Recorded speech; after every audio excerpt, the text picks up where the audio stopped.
Brand new Revo brain से बाहर निकल गया है, लेकिन अगर आपको कम पैसों में उतनी ही पावरफुल और कैपेबल कार चाहिए तो ये गाड़ी एक बेस्ट ऑप्शन है। और ये है टोयोटा वीगो इनविंसिबल 2013 मॉडल। ये यूके वाला वर्जन है और इसमें कुछ चीजें डिफरेंट आती हैं कंपेयर टू पाकिस्तानी रीवो या बाकी रीवो। और स्पेक्स के लिहाज से ये गाड़ी सबसे ज्यादा लोडेड होती है। और ऑन टॉप ऑफ दैट ये गाड़ी है भी 3000 सीसी वाली। इसमें काफी सारे इंजन आते हैं। मोस्टली गाड़ियां पाकिस्तान में जो चैंप होती हैं वो 2500 होती हैं, बट ये है असल इंजन जिसमें स्कूप आता है और ये 3000 सीसी है। ये काफी पावरफुल होती है और यूके वाली गाड़ी में थाईलैंड वाली गाड़ी से कुछ चीजें ज्यादा बेहतर होती हैं। इस तरह से कि इसमें बैटरी डबल आती है, इसमें हीटर भी आता है और भी बहुत सारी चीजें फिट हैं, वो मैं कवर करूंगा आगे जाके। फिर वीगो की ये वाली शेप वर्ल्ड वाइड और पाकिस्तान में 2004-05 से आ रही थी, लेकिन इसको फेसलिफ्ट किया गया था। ये चैंप है जो कि मेरे ख्याल से 11-12 के बाद आना शुरू हुआ था और पाकिस्तान में गाड़ी ब्रांड न्यू ऑफर होती थी, बट वो इंजन और वो स्पेक्स कंपैरेटिवली से काफी कम थी। ये हर लिहाज से फिट वर्जन है और इसमें फीचर्स के नाम पे हेडलाइट वॉशर आते हैं। ये चीज यूजुअली आपको प्राडो जैसी गाड़ी में देखने को मिलती है, बट इसमें भी दी गई है।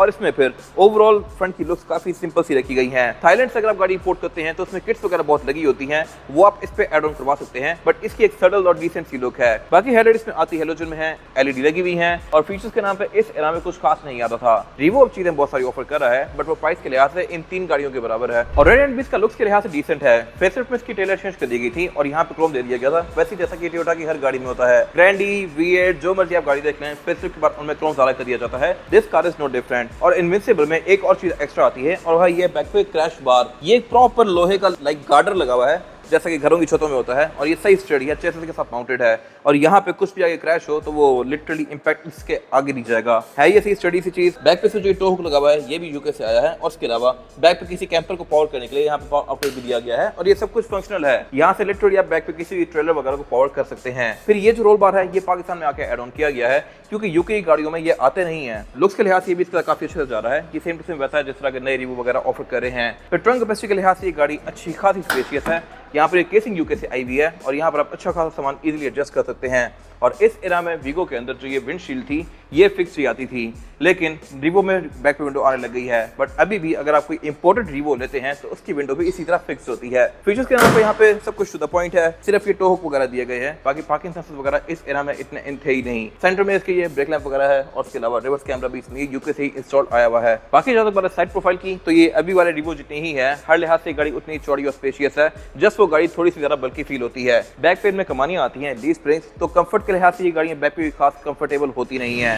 बाकी एंट्री और एग्जिट इसमें आसान है क्योंकि आपकी हाइट पे ही है और यहाँ पे चढ़ने उतरने के लिए ग्रैब हैंडलिंग दिया गया। ये मेरे खास एक वियर्ड चीज है, नए वाले रीवो में आ रहा है। लेकिन बाकी इंटीरियर में इसके फीचर्स अच्छे हैं क्योंकि ये यूके इंपोर्ट है और फ्यूल टैंक इसका यहीं पे दिया गया है। ये गाड़ी रेयर व्हील ड्राइव, मोस्टली आप इसको रेयर व्हील पे यूज करेंगे, लेकिन आप इसको 4x4 पे स्विच भी कर सकते हैं। और ये क्योंकि इंपोर्ट है तो इसकी बैक की जो ये विंडोज हैं और विंडशील्ड है ये टिंटेड आती हैं। इंटीरियर इस गाड़ी में जो 2004-05 से आना शुरू हुआ था एंड तक वही आया है, ये मेरे खास से वियर्ड चीज है। और इस एरा की अगर आप फॉर्च्यूनर देखें 2014-15 वाली तो उसमें सेम टू सेम ऐसे ही इंटीरियर था। खैर लुक्स के लिहाज से ये बिल्कुल बेसिक सा है, हर चीज यहाँ बिल्कुल अच्छी प्लास्टिक की है, लेकिन इस कैटेगरी के लिहाज से ये ठीक था। और जब ये गाड़ी आती थी तो ये 40-50 लाख के आसपास थी, तो मेरे ख्याल से ये टोटली वर्थ इट था। बाकी फीचर्स ये गाड़ी क्योंकि यूके की है तो उसमें बड़े फिट हैं। इस तरह से कि इसमें क्लाइमेट कंट्रोल ऑटोमेटिक है, ये सिर्फ यूके वाली गाड़ी में आता है। पाकिस्तानी गाड़ी में नॉब्स आते हैं करोड़ा की तरह के, और इवन थाईलैंड की गाड़ी में क्लाइमेट कंट्रोल तो सिंपल आता है, लेकिन उसकी एक और चीज वियर्ड होती है, उसमें हीटर नहीं होता। ये यूके की होने की वजह से हीटर भी ऑफर करती है। टेम्परेचर ऊपर करेंगे अगर आप तो फिर इसका हीटर ऑन हो जाएगा। फिर एंड्रॉइड पैनल इसमें आफ्टर मार्केट लगा हुआ है, इसमें एंड्रॉइड ऑटो, एप्पल कारप्ले ये सब कुछ है और ये मोस्टली वो सारी चीजें ऑफर करता है जो कि सारी नई गाड़ियों में आ रही हैं। और ये गाड़ी यूके की टॉप ऑफ लाइन है, इसमें एक और वर्जन भी आता है SR5 और वो 4000 सीसी पेट्रोल होती है। वो गाड़ियां बहुत रेयर हैं, लेकिन पाकिस्तान में कुछ नजर आती हैं। इसमें जो ये डैशबोर्ड था फेसलिफ्ट के बाद थोड़ा ब्लैक कर दिया गया था। प्री फेसलिफ्ट कार में ये वाले एरिया सारे ब्राउन या ग्रे आते थे और ब्राउन वाला इंटीरियर कलर में भी आ रहा था, उसको भी फेसलिफ्ट के बाद से ब्लैक कर दिया गया था इस एरा में। बाकी ऊपर यहाँ पे छोटी सी क्लॉक दी गई है, सब कुछ यहाँ पे बिल्कुल टू द पॉइंट है। और नीचे अगर आ जाए तो यहाँ पे सिर्फ ब्लैंक स्विचेस हैं और पावर आउटलेट्स हैं। एक ये चीज एक्स्ट्रा है जो कि इस गाड़ी में है, ट्रैक्शन कंट्रोल, ये आपको मोस्टली गाड़ी में देखने को नहीं मिलती। और इसमें पावर हीट है जो कि मोस्टली डीजल गाड़ियों में होता है, ये बहुत ज्यादा ठंडी जगहों पे इंजन को स्टार्ट करने में हेल्प करता है। फिर आगे इसकी 4x4 की सिलेक्शन जो कि बिल्कुल बेसिक सी है, इसको आप 4H, 2H और 4L वगैरह में स्विच कर सकते हैं। बाकी पीछे इसका गियर सेलेक्टर दिया गया है, ट्रांसमिशन इस पे नॉर्मल ऑटोमेटिक आती है और है इसका गियर ये कर्ली वाला। और फिर यहाँ पे हैंड ब्रेक वगैरह सब कुछ ट्रेडिशनल है। सेंटर कंसोल वगैरह भी इसका स्पेस के लिहाज से ठीक है और सीट्स भी इसकी लेदर की फिनिश में आती हैं। है ये मैनुअली एडजस्टेबल, कुछ गाड़ियां इलेक्ट्रॉनिक भी ऑफर करती हैं। और इंटीरियर इसका सारा ही ग्रे है, नीचे सारे डोर कार्ड वगैरह भी ग्रे में ही दिए गए हैं। फिर इसमें एक और चीज एक्स्ट्रा है और वो है सनग्लास होल्डर, ये मोस्टली गाड़ी में नहीं आता। और इसमें एक और चीज भी एक्स्ट्रा है, वो है एयर बैग, ये 6 ऑफर करती है। यूजुअली इन गाड़ियों में 1 या 2 ही आ रहे होते हैं, बहुत सारी गाड़ियों में यहाँ पे सिर्फ दराज होती है, दूसरा एयर बैग भी ऑफर नहीं करती, बट इसमें 6 दिए गए हैं। स्टीयरिंग व्हील भी इसमें मल्टीमीडिया वाला है, प्लस एक क्रूज कंट्रोल कंट्रोल भी ऑफर करती है और क्योंकि यूके इंपोर्ट है तो इसके जो कंट्रोल्स हैं ये फ्लिप्ड हैं। लेफ्ट पे इसकी हेडलाइट दी गई है, प्लस यहाँ पे ऑटो का फीचर भी है। ये चीज भी इन गाड़ियों में पहले नहीं आती थी, सिर्फ यूके वाली गाड़ी ऑफर करती थी। और इसके अलावा वाइपर इसके राइट पे दिए गए हैं। मीटर भी इसका सिंपल गाड़ी से डिफरेंट है, थाईलैंड वगैरह वाली गाड़ी से, और ये है माइल्स पर आवर में 120 माइल पर आवर या 200 किलोमीटर पर आवर इसकी स्पीड लिमिट है। और इसकी जो ये स्टैट शो हो रही है ऑडोमीटर वगैरह ये भी माइल्स पर आवर में है। ट्रिप भी इसके माइल्स में है, ऑडो भी इसका माइल में है। और इसके अलावा इसके फ्यूल की जो इंडिकेशन है ये भी डिफरेंट है, लाइक फुल, हाफ और उसके बाद रिजर्व के लिए आर लिखा हुआ है। यूजुअली गाड़ियों में एंड आता है। फिर इसमें क्योंकि ट्रैक्शन है तो यहाँ पे इसकी लाइट्स भी दी गई हैं और इस तरह से आप कॉल अटेंड डिक्लाइन भी कर सकते हैं। फिर इसके अलावा डिस्प्ले में नेविगेट करने के लिए मेरे पास ये वाला ऑप्शन भी है। साइड में इसमें रिट्रैक्टेबल आते हैं, हेडेड वॉशर के लिए भी यहाँ पे बटन दिया गया है और अब इसके मीटर की ब्राइटनेस को भी कम ज़्यादा कर सकते हैं। फिर विंडो भी इसमें चारों ही पावर्ड हैं, ड्राइवर की सिंगल टैप वाली है और बैक पे इसमें 2 ही लोग कंफर्टेबली बैठ सकते हैं। 3 लोग एडजस्ट होना चाहे तो हो जाएंगे, लेकिन ये गाड़ी कोई बहुत ज्यादा चौड़ी है नहीं। प्लस इसका फ्लोर बैक भी थोड़ा सा ऊपर की तरफ है तो यहाँ पावर उठने में भी इशू हो सकता है।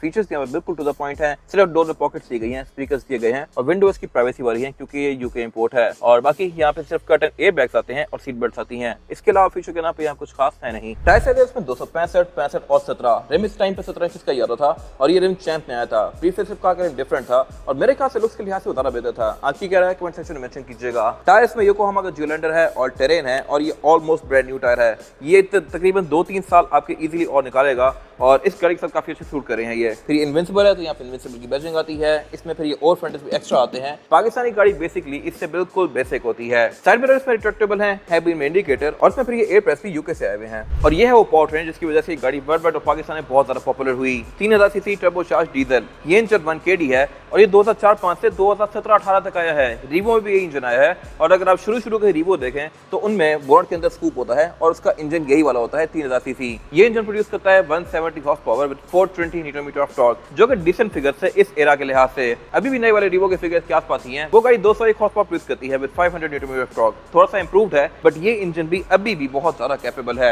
ये एक तो है भी अच्छा खासा मैसिव और यूके स्पेक में एक चीज एक्स्ट्रा होती है वो ये है कि इसमें बैटरियां दो हैं, क्योंकि जिन इलाकों में ठंड बहुत ज्यादा होती है वहां पे डीजल इंजन स्टार्ट होने में थोड़ा टाइम लेता है, तो इसलिए आप इस पे मर के सेल्फ मार सकें, इसलिए यहाँ 2 बैटरीज दी गई हैं ताकि डेड ना हो जाए। बाकी इसमें ABS ट्रैक्शन कंट्रोल भी आता है। ट्रैक्शन कंट्रोल भी थाईलैंड वाली गाड़ी ऑफर नहीं करती, इसमें आता है। और इसमें एक और चीज एक्स्ट्रा है वो है हीटर भी थाईलैंड वाली गाड़ी में नहीं आता। तो अगर आपको फुल्ली स्पेक्ड वीगो चाहिए तो यूके वर्जन सबसे बेस्ट रहता है। रिलायबिलिटी के लिहाज से भी ये इंजन नेक्स्ट लेवल है। पार्ट्स भी आपको इसके इजीली मिल जाते हैं, लेकिन सबसे फिट चीज है इस गाड़ी की एवरेज। ये आपको 10, 11, 12 तक की एवरेज आराम से दे सकती है, जो कि इतनी बड़ी गाड़ी और इतनी पावरफुल गाड़ी के लिहाज से एक बड़ा अच्छा फिगर है। ये 13 मॉडल है, यूके की इंपोर्ट है, इस्लामाबाद रजिस्टर्ड है और सिंगल डिजिट नंबर के साथ है। इसकी डिमांड है 67 लाख रुपीस और ये साइकिल मोटरस्पोर्ट के पास अवेलेबल है। अगर आपने इसके बारे में कोई इन्फॉर्मेशन लेनी है तो दिए गए नंबर पर कॉल कर सकते हैं या आप साइकिल मोटरस्पोर्ट को विजिट कर सकते हैं। इसके अलावा भी हमारे पास डालो में हर तरह के ऑप्शन अवेलेबल हैं। तो गाड़ी को buying and modification, car care या किसी भी तरह के काम के लिए cycle motorsports is the place. अगर आपको ये वीडियो पसंद आई है तो इसको लाइक जरूर कीजिएगा, चैनल को सब्सक्राइब जरूर कीजिएगा और अगर आपके पास गाड़ी से रिलेटेड कोई भी राय है तो उसको कमेंट सेक्शन में शेयर भी जरूर कीजिएगा। Thank you for watching.